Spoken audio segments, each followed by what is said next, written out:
Good afternoon from wherever you are. I don't know why it feels so awkward starting these videos off. Guten Morgen, ladies and gents and ents and earthlings alike. This is gonna be Yogi reading number 2. Yogi Tea reading number 2. Número 2, if you will.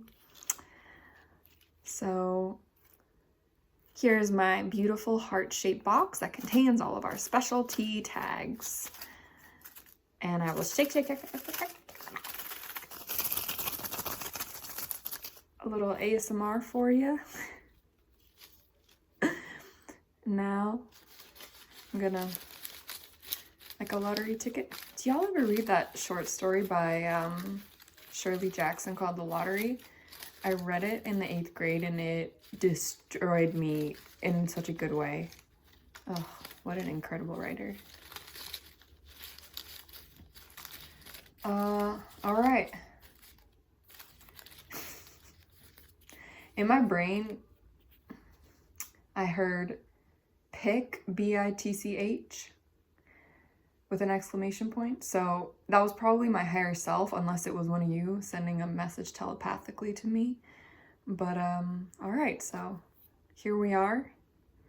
Here's our little message, closing up shop with this cutie. Is that annoying? Should I put it right here? That's a little better. Okay.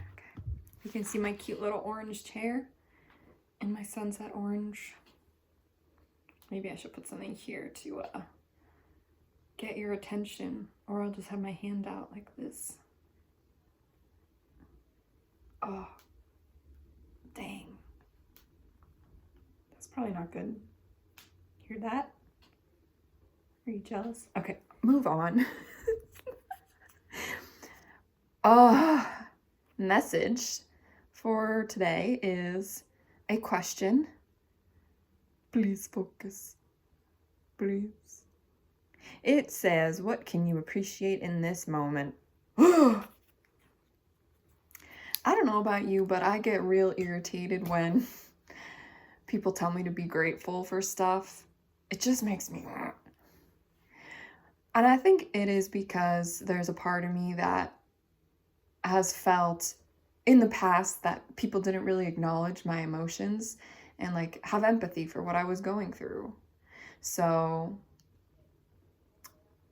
for example, like, let's say I'm going through a tough time at my job. People might just say, oh, you should just be grateful you have a job. Like, a lot of people wish they had a job. And yeah, of course, but I didn't really need that in that moment. I just needed someone to say like, wow, yeah, that does sound tough. I'm sorry to hear that.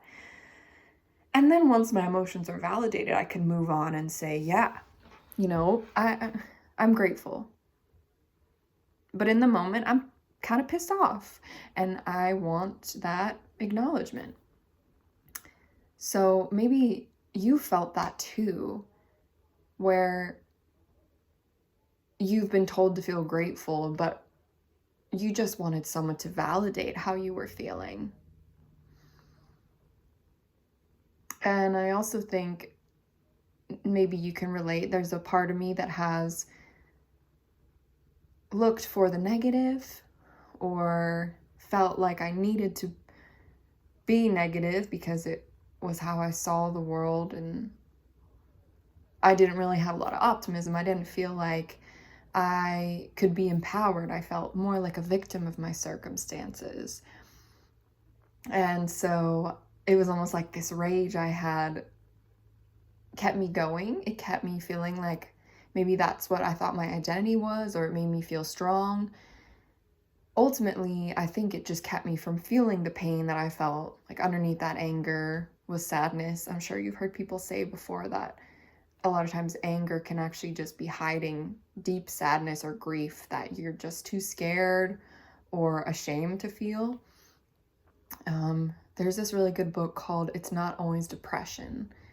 Oh gosh, the author's name is escaping me, but it talks about how different emotional states like anxiety and depression are kind of just this layer that's covering over the deeper feelings that need to be felt before we can get into that state of calm excitement that is more of like our natural state of being.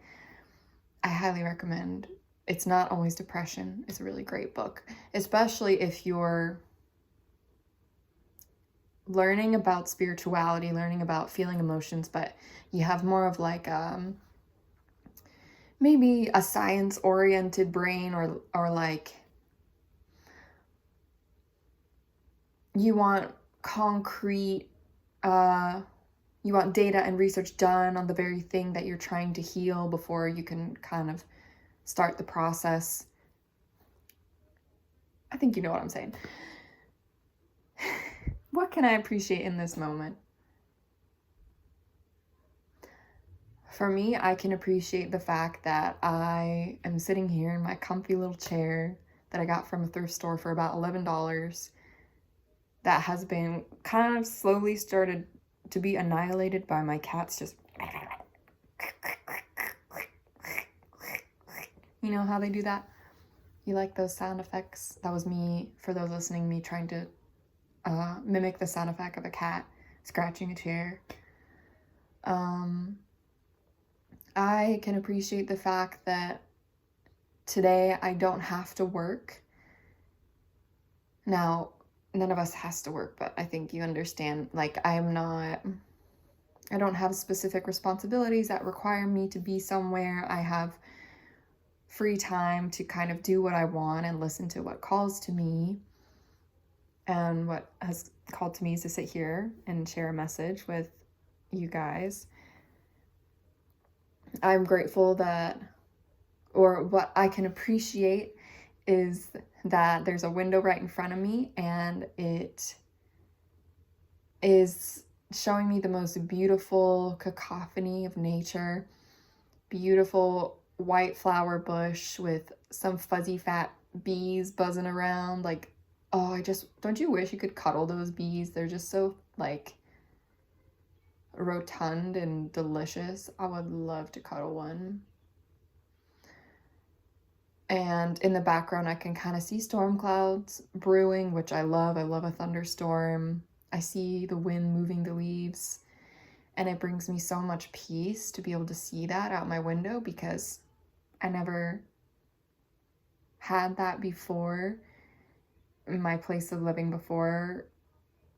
Usually I face like a parking lot or a road, and so it's really special to me that I get to be surrounded by nature now.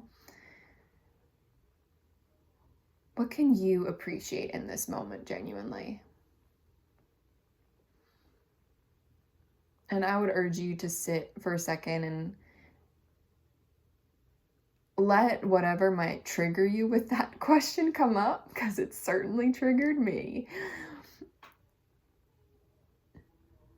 And if there's like if the trigger is kind of telling you like, why should I be appreciative right now? My life is pretty awful right now. I'm going through some tough stuff right now, you know. What do I have to appreciate? And I urge you to really listen to that and give yourself some empathy, instead of forcing yourself to be like, I don't know, be above those feelings, and just force yourself to say, oh, no, I appreciate this moment. Yeah, it just doesn't work like that. Because if you keep trying to shove down that rage with that kind of fake appreciation, one day that box is just gonna explode, kaboom, and you're gonna have to deal with it. Or you just shove it down so much that you become numb, and that's not a fun way to live either. That is not living. I really appreciate the sky that I'm looking at right now, that I can see the clouds moving, that I'm able to see them at all.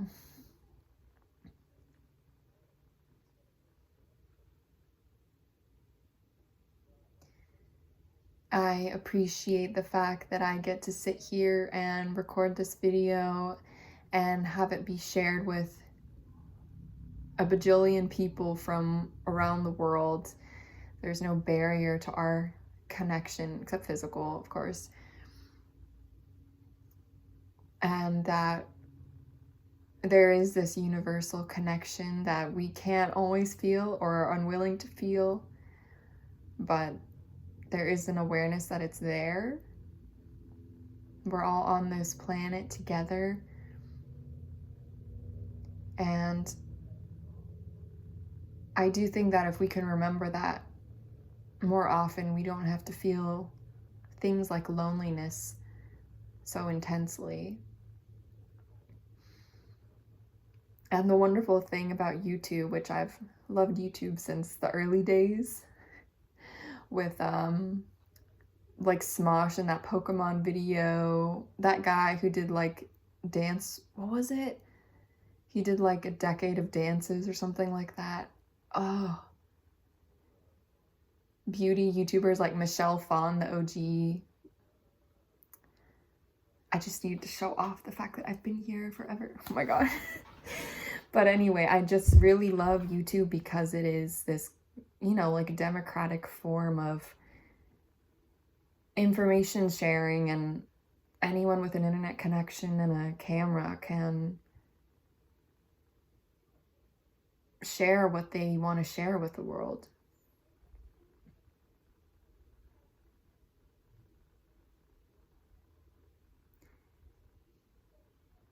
And maybe there's a part of you that wants to share your own stories or narratives, or maybe you're just here to enjoy and that's not part of your purpose, but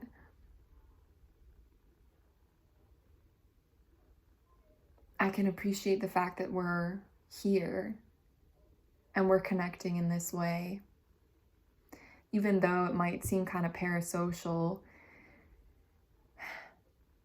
it doesn't mean that this connection that we have here doesn't have an impact, because YouTube has been so influential and important to me.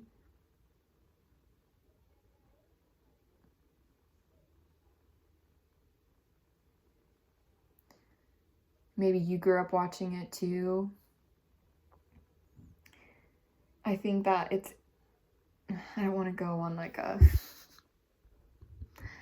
spiel about YouTube, but I do think there's so much beauty in that it's been able to offer representation in a way that mainstream media historically never had. It was like, there's one type of person we're putting on the screen, there's one specific story, and that's it. And you just have to deal with it, you know? But it's beautiful that we get to connect in this way. So I really appreciate that in this moment. And I also appreciate that I get to practice sharing my voice, because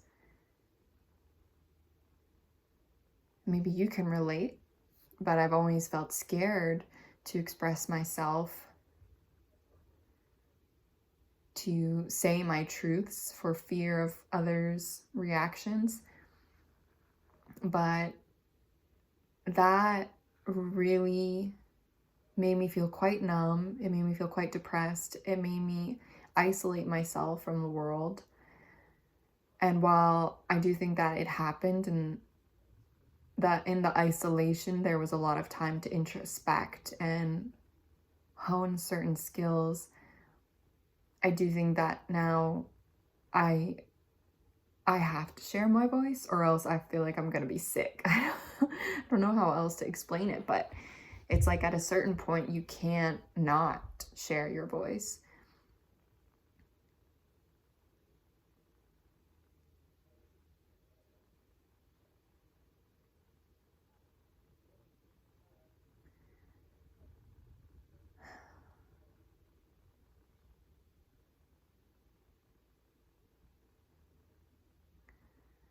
I hope whoever you are, that you can feel my earnestness and my desire to connect with you,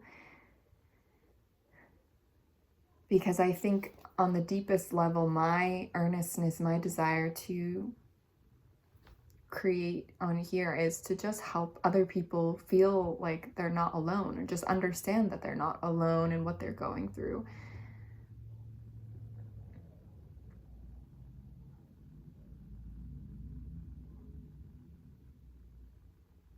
And maybe if you're not ready to appreciate, maybe you can just start by looking around. If there's a plant in your house that you've taken good care of, and you just admire it and stay in that space of observing or looking. And maybe eventually it'll change into appreciation. Maybe not. Maybe you need some more time to just really listen to the feelings that are inside of you and really honor what's there. Maybe the rage that's there, because I'm feeling a lot of that, and maybe we're connecting in that way. And maybe you can use that rage to create, to move yourself forward, to change your life. Don't let it stay stuck inside of you. Use it to empower yourself, because it's there for a reason.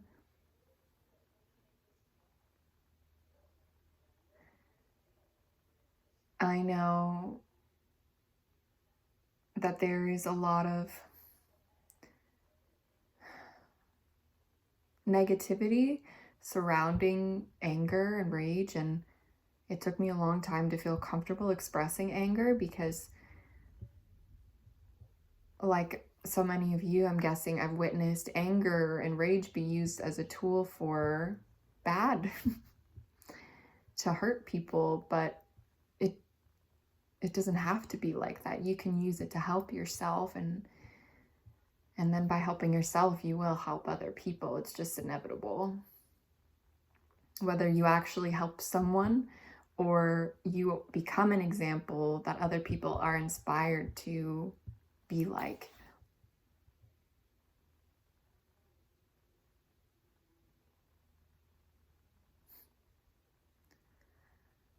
Wow, I'm just watching this cute bumblebee go to all these flowers, just doing his business.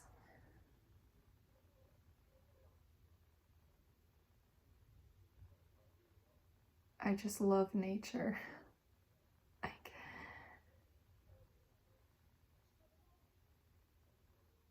okay. I think that is the end of the message. I feel quite like empty, like I've expressed what I need to express.